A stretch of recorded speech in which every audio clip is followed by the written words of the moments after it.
Okay, we're going to work on the framed carnation square. We're going to start in the center with our rose color and make this little 3D flower that's going on here. Then we're going to square it off and add our frames. We have one here and one here. So let's jump right in on the flower part. We're going to begin with a magic ring. I like to bring the yarn over my index finger, under my middle finger, and over my index finger again, making an X. I'm going to put my yarn under my top right X, grab the loop here and pull it through, and I'm ready to start stitching.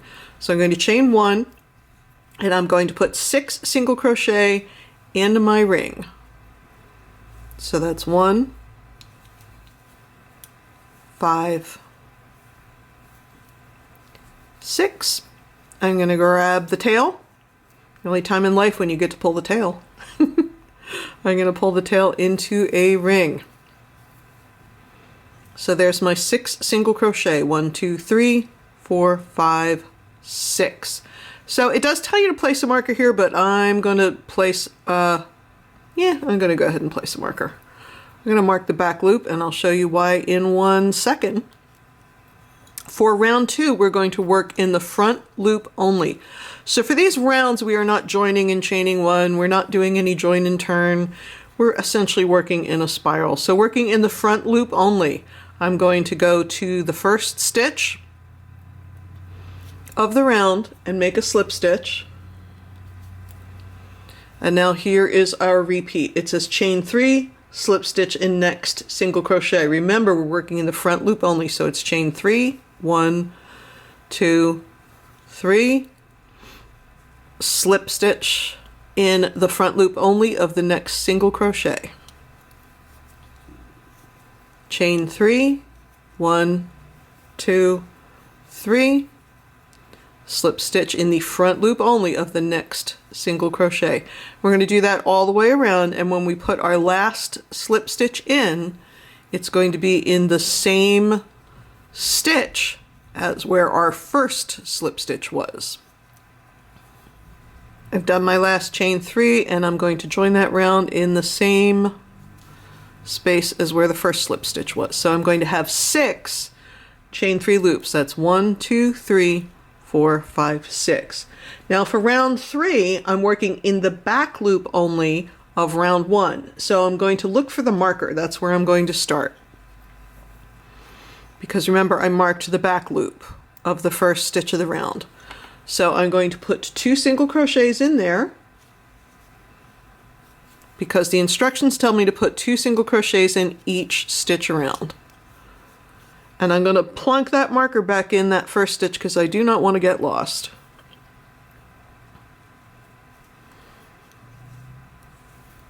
Now I'm going to work 2 single crochets in each single crochet around, and again I'm only working in the back loop, and I'm working, so I've made round 1, and then round 2 goes in round 1, and then round 3 also goes in round 1. So it's slightly confusing when you look at the pattern text, but it makes a lot of sense once you see it. So I'm going to finish this round and meet you for the next round. For round 4, it says working in front loop only, slip stitch in next single crochet. So once again, here's my stitch marker marking my first stitch. I'm going to just slide that marker to the back loop. It'll help me out later when I'm trying to figure out where I am. So I'm going to put that slip stitch in the front loop only of the first stitch. And now I'm going to chain 4, slip stitch in next single crochet. So it's very similar to round 2. 1, 2, 3, 4. Look for the front loop of the next stitch, slip stitch. 1, 2, 3, 4. Look for the front loop only. I'm going to do that all the way around, and then I'm going to have 12 chain 4 loops, and just like for round 2, my very last slip stitch is going to be in the same space as the first slip stitch. Here we are at the end of the round 4, and we have our 12 chain 4 loops. Now for round 5, we're going to work in the back loop only of round 3, so we're going to go right to where that stitch marker is. There it is. I'm going to pull that up just so I can see what's going on. 2 single crochet in next single crochet, 1, 2, remember back loop only, single crochet in next single crochet. We're going to do that all the way around. 2 in the next one,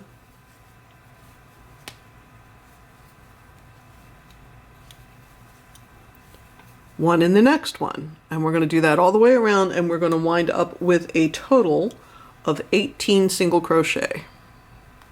Our flower is getting fluffy. So now we're going to round 6, working in front loop only, slip stitch in next single crochet. And once again, I'm going to grab that stitch marker and put it in the back loop of that same stitch so I can find it later when I need it. The loops sort of stand up when you've created your square and have blocked it, but right now they're just kind of in the way. So it can be a little irritating. So now we are going to chain 5. 1, 2, 3, 4, 5, and slip stitch in the front loop only of the next single crochet. And we're going to do that all the way around, and that is going to give us 18 chain 5 loops. So we had chain 3 in here, and we had chain 4 in here. We have chain 5 back here, and that's giving us the volume of the flower. And then after that, for the next round, we're going to work in the back loop only, just like we've been doing.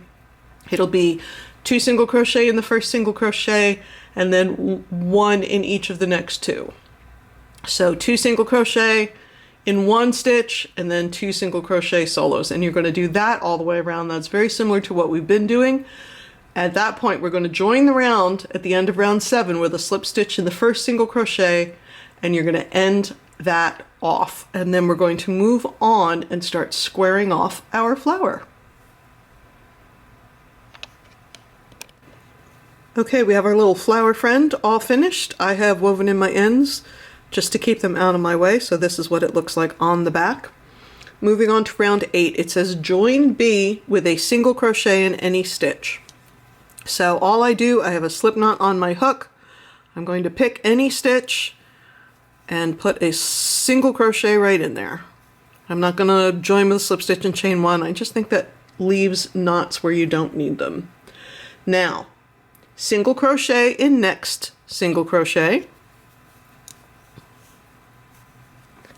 half double crochet in next single crochet,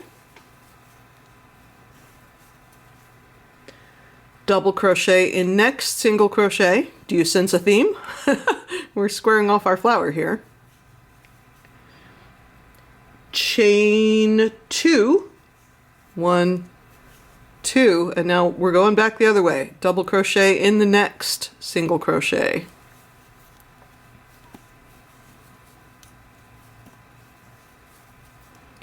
Then a half double,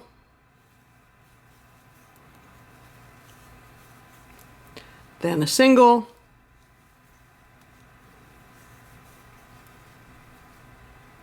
and that was our first repeat. So we're going to do that a total of 4 times. So it'll go from here to here, here to here, here to here, here to here. Now there is a note on the pattern that tells you when you get to your 4th repeat, double and half double, you're not going to have that final single on the final repeat because you put it in there when you started your round. So we're going to join our round with a slip stitch in the first single crochet, and we're going to have a total of 24 stitches on here. And as you see, we've taken our round little flower and begun to build up our square. Now rounds 9 and 10 are the same, so I'm just going to show you the first little bit. It's chain 3, 1, 2, 3, double crochet in each stitch to the corner chain 2 space. So no matter what stitches you have, you're going to just put a double crochet in top of them. And I'm working through both loops now. I'm not doing back loop or front loop on this section, although we will again when we get to the end. And then when I get to a corner, I'm going to put 2 double crochet, chain 2,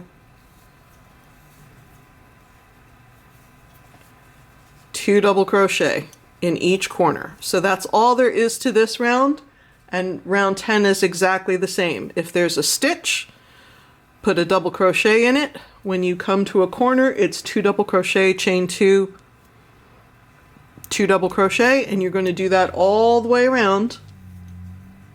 And after the 10th round, you're going to end off your bee color. So I'm going to put that in, and then I will meet you again at round 11. Okay, here we are. We have completed 10 rounds. We have our little flower in the center, and we have a nice square square. So I have ended off my bee color, and I have woven in my ends, again, just so they're not irritating while we're talking. And I've moved on to round 11. It says join C in any side stitch working in front loop only. And we're going to work crab stitch, reverse single crochet all the way around. So what I mean by a side stitch is not in the corner. We're going to work in the front loop only because we're going to build on these stitches later. So remember, to do the crab stitch or reverse single crochet, you're going to start with just a plain old single crochet, remembering that we're working in the front loop only. And then we're going to keep single crocheting, but instead of going in this direction, we're going to keep our hook oriented in the direction we normally go in, but we're going to work in the stitch before the one we just worked in. So I'm going into this stitch, making a single crochet, front loop only, because we need those back loops for something else. This stitch, front loop only, and I'm going to work my crab stitch until I get to the corner.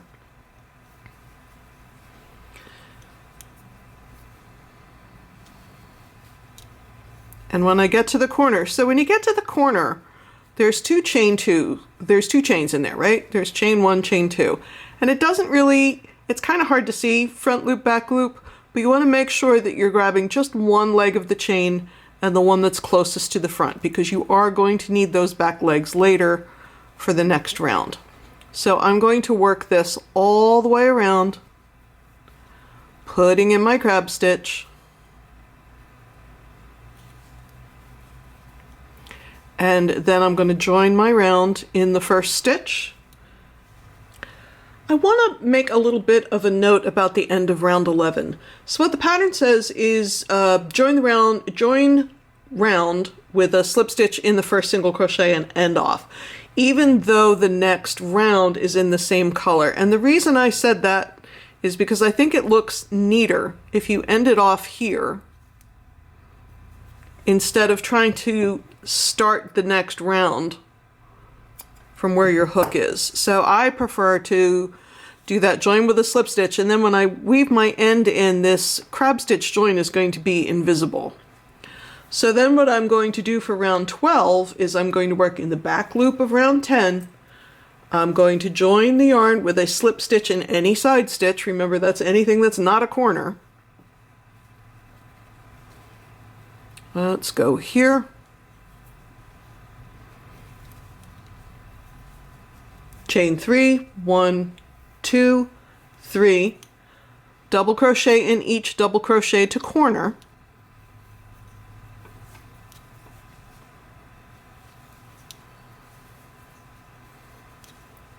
Let's see, we got one more.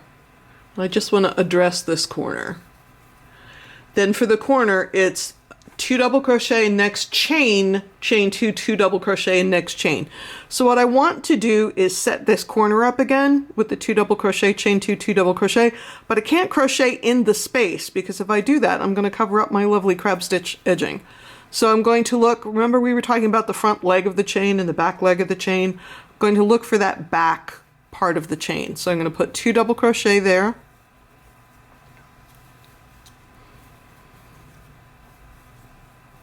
Chain 2, 2 double crochet in the next one,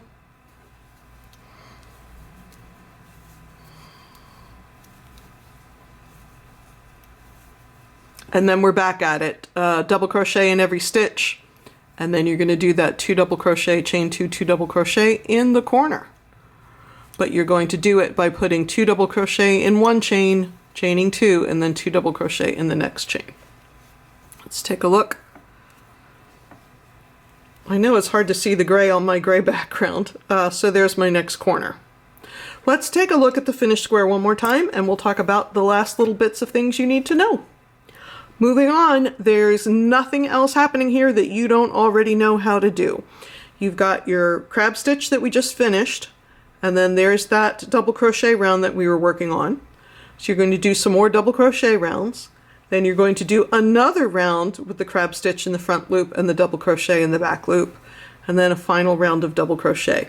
Now, this is meant to be a 12-inch square. So if you're working on some fabulous Afghan and you need everything to be exactly 12 inches, I do want to point out that if your gauge is slightly different than mine, it's okay to adjust that last round. If you need it to be a half double because it's too big, if you need it to be a treble because it's too tall, you know, it's not big enough, any kind of fiddling you need to do, you can do on that last round, because all you're doing is stitching all the way around and keeping your corners maintained. So that's really all there is to the Framed Carnation Square. Thank you so much for joining me. Please like the video and leave me a comment. Let me know what else you'd like to see, and feel free to subscribe to the channel because it makes me super happy when you do. Thanks for watching. Bye-bye.